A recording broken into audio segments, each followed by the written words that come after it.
Assalamualaikum warahmatullahi wabarakatuh. Kali ini saya akan menjelaskan mengenai obat hipertensi yang bernama valsartan. Sebelum saya menjelaskan tentang obat valsartan, terlebih dahulu saya akan memperkenalkan diri saya. Perkenalkan, nama saya Alvina Damayanti Tasaka, NIM 192511549, kelas A jurusan Farmasi, Fakultas Sains dan Teknologi, Universitas 19 November Kolaka. Sebelum saya menjelaskan tentang obat valsartan, saya akan terlebih dahulu menjelaskan tentang hipertensi.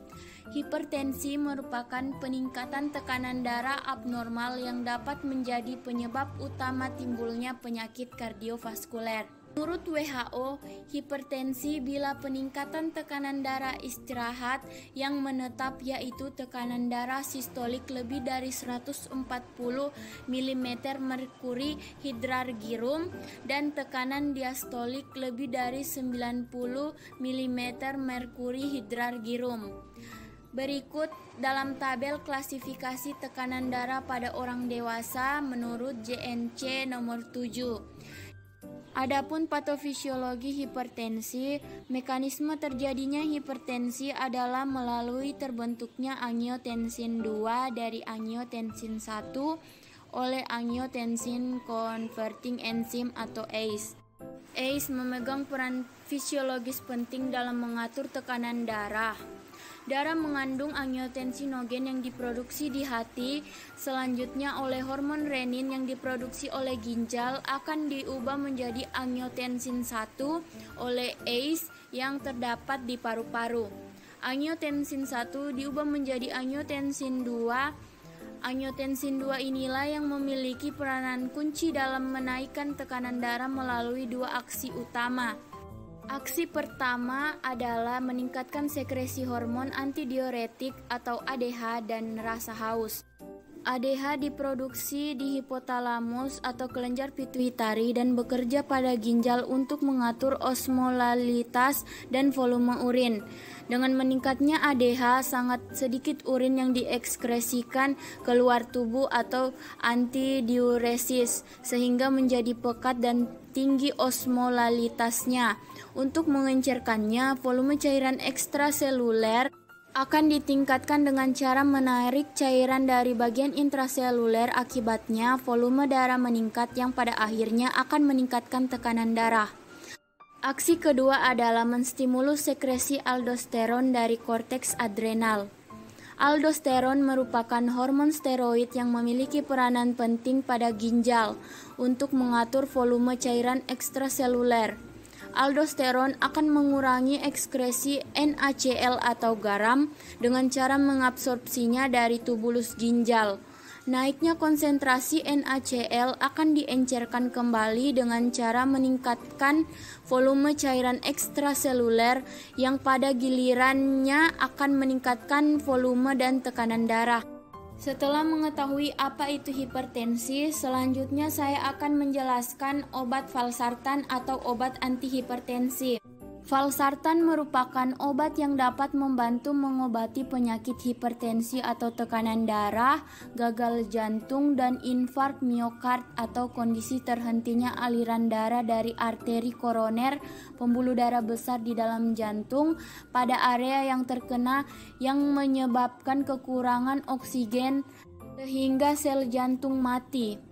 Valsartan bekerja dengan cara mengurangi produksi zat tertentu dalam tubuh atau angiotensin 2 sehingga pembuluh darah lebih lebar dan darah bisa mengalir lebih normal. Adapun indikasi dari obat valsartan, yang pertama hipertensi dan yang kedua ada gagal jantung pada pasien yang tidak dapat mentoleransi obat penghambat atau ACE. Di sini ada sebuah skema yang dapat membantu kita untuk memahami bagaimana mekanisme kerja dari ARB atau angiotensin 2 receptor blockers. Skema ini menggambarkan renin-angiotensin aldosteron system atau RAS. Jadi normalnya apabila tubuh itu mengalami penurunan tekanan darah, maka ginjal akan melepaskan renin, di mana renin ini akan mengubah angiotensinogen yang diproduksi oleh liver menjadi angiotensin 1 oleh ACE. atau angiotensin converting enzyme. Maka angiotensin 1 akan diubah menjadi angiotensin 2. Angiotensin 2 apabila berikatan dengan reseptornya, maka akan menyebabkan sekresi dari aldosteron, di mana sekresi aldosteron ini akan menyebabkan retensi dari air dan sodium. Reseptor angiotensin 2 yang berikatan dengan angiotensin 2 juga akan menyebabkan vasokonstriksi dan juga bisa menyebabkan aktivasi dari sistem simpatik, di mana ketiga hal ini akan memicu kenaikan tekanan darah sehingga tekanan darah dari tubuh akan naik. ARB atau angiotensin 2 reseptor blocker bekerja di angiotensin reseptor blocker. Dia menghalangi angiotensin 2 bertemu dengan reseptornya sehingga tidak ada respon ke bawah, sehingga tidak menyebabkan kenaikan tekanan darah. Berikut ada sebuah gambar yang akan membantu kita memahami bagaimana mekanisme molekuler valsartan atau sartan famili. Reseptor AT1 atau angiotensin tipe 1 merupakan reseptor yang tergandeng protein GQ. Jika angiotensin 2 berikatan dengan reseptornya, maka protein GQ akan teraktivasi. Protein GQ yang teraktivasi akan menstimulus PLC dan membuka kanal ion kalsium. PLC membelah fosfoinositide atau PIP2 menjadi inositol trifosfat atau IP3 dan diasil gliserol atau DAG.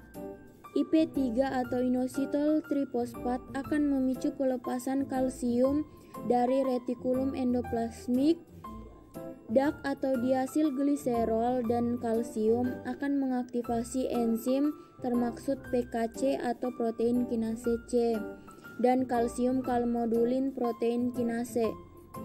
Berbagai protein selanjutnya akan difosforilasi oleh protein kinase dan memicu berbagai fungsi sel yang terkait. Pada reseptor terdapat dua daerah di mana angiotensin 2 dan antagonisnya dapat berikatan. Antagonis reseptor ini dapat berinteraksi dengan asam amino pada domain transmembran yang dapat mencegah angiotensin 2 untuk berikatan dengan reseptornya. Antagonis terhadap angiotensin ini menyebabkan signal transduksi terhenti dan meniadakan efek-efek angiotensin seperti vasokonstriksi, sekresi aldosteron, retensi Na, dan lain-lain. Itulah tadi sedikit penjelasan mengenai obat valsartan dan penyakit hipertensi dari saya. Semoga video ini bermanfaat bagi teman-teman sekalian. Wassalamualaikum warahmatullahi wabarakatuh.